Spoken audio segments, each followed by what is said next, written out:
ही यात्रा देवासाठी नाही, ही यात्रा आहे माणसासाठी. गाणगापूर यात्रा का करावी? कारण आजचा माणूस काम, चिंता, ताण आणि अपेक्षांमध्ये स्वतःलाच हरवतो. ही यात्रा मनाला थांबवते. गाणगापूर यात्रेमुळे मानसिक शांती मिळते, विचार स्पष्ट होतात आणि निर्णय घेण्याची ताकद मिळते. कर्मदोष असो, ग्रहदोष असो किंवा सततची अस्वस्थता, ही यात्रा मनावरचा भार हळूहळू कमी करते. संगम स्नान, दर्शन आणि नामस्मरण माणसाला स्वतःशी पुन्हा जोडतात. म्हणूनच गाणगापूर यात्रा आजच्या कलियुगात सामान्य माणसासाठी खूप आवश्यक आहे. गाणगापूर यात्रा करायची असेल तर ही एक गोष्ट नक्की लक्षात ठेवा. पहिली पायरी, भीमा आणि अमरजा नदीच्या पवित्र संगमावर पहाटे स्नान करणे. हे स्नान फक्त शरीरासाठी नाही, मन शुद्धीसाठी केलं जातं.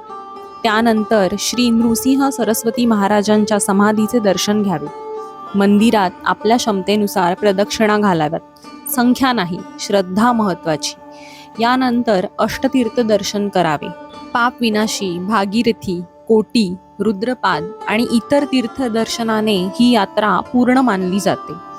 ही प्रक्रिया मनाला शिस्त, आत्म्याला शांती आणि जीवनाला स्थैर्य देते.